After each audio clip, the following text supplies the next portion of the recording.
और ऐसे में अब जल्दी से हम लेकर चलेंगे आपको। अवधेश हमारे सहयोगी इस वक्त हमारे साथ मौजूद हैं। अवधेश, अनुमति मिल गई है क्या अब आगे बढ़ने के लिए जूना अखाड़ा, आवाहन अखाड़ा और अग्नि अखाड़ा को?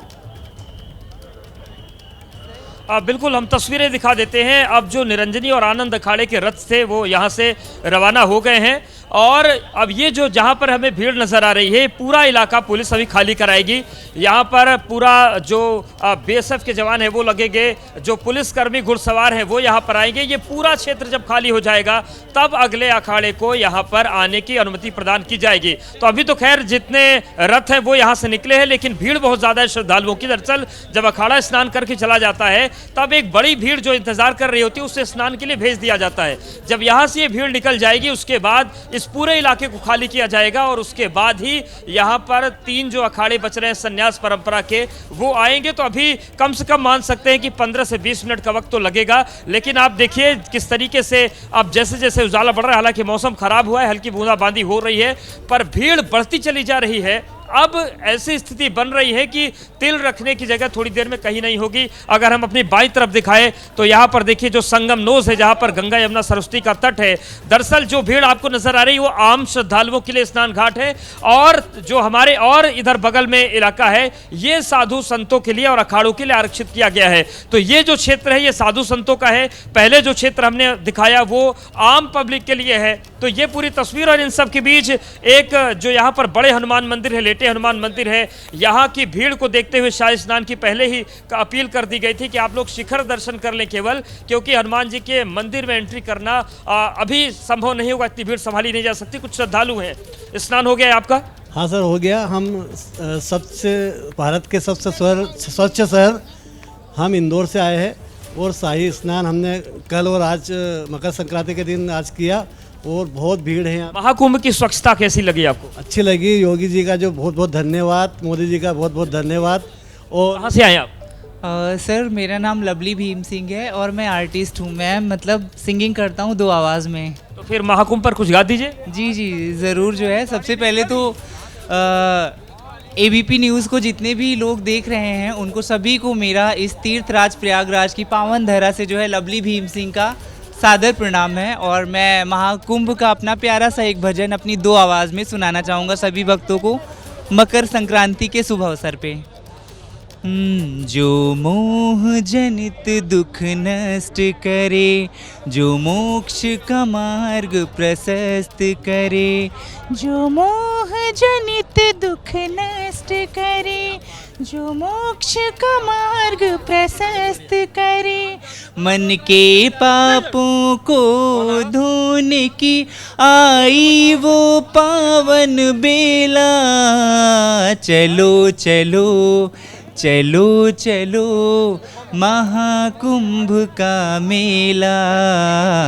चलो चलो चलो चलो महाकुंभ का मेला। मुक्ति के द्वार जहाँ जल में है घुलते, मन के विकार जहाँ जल में है धुलते, गंगा जमुना सरस्वती का संगम है जहाँ, दिव्यता की मीठी अनुभूति है जहाँ, जहाँ ज्ञान की अमृत वर्षा हो, जहाँ धर्म भक्ति की चर्चा हो, जहाँ ज्ञान अमृत की वर्षा हो, जहाँ धर्म भक्ति की चर्चा हो, जहाँ साधु संत श्रद्धालु जनों का घाटों पे है रेला।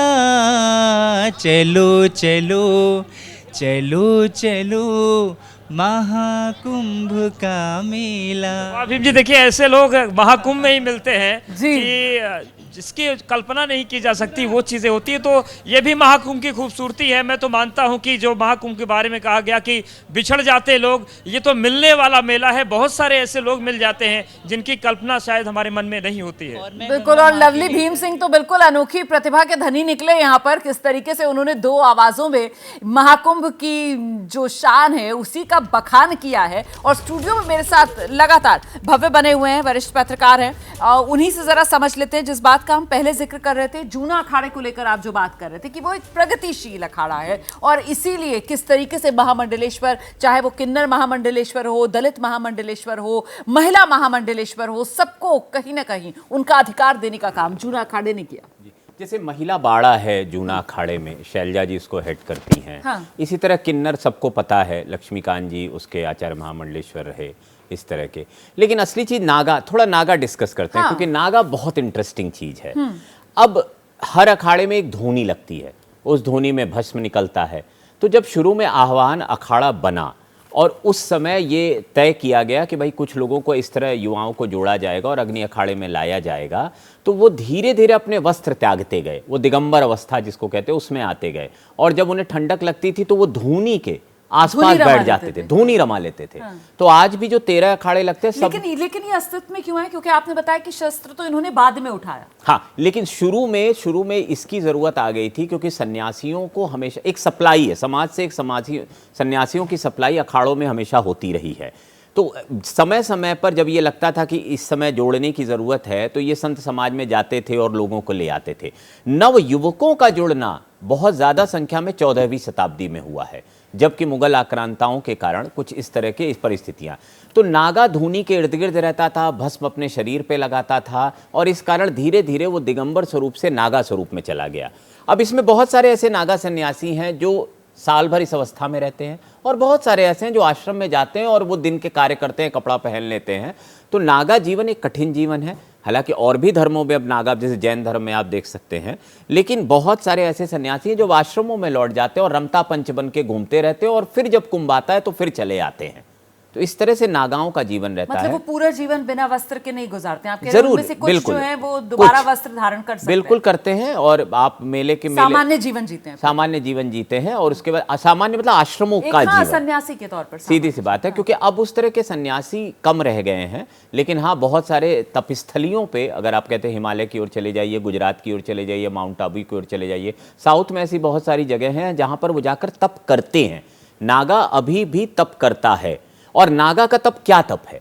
नागा का तप है हठ योग। नागा हठ योगी होता है, क्योंकि आपने बहुत सारे ऐसे वीडियोस देखे होंगे जिनमें वो डंडा रख के अपने ऊपर चढ़ा लेता है, या वो एक हाथ करके ऐसे 21 साल से एक जगह खड़ा है। तो वो हठ योगी है बेसिकली। हाँ। तो वो उससे अपने शरीर को, जैसे उसको ठंडक नहीं लगती है, बहुत सारे वीडियोज आ रहे हैं वहाँ भस्म लगा के बैठे हुए हैं, लेकिन वो धूनी के पास बैठे हुए हैं।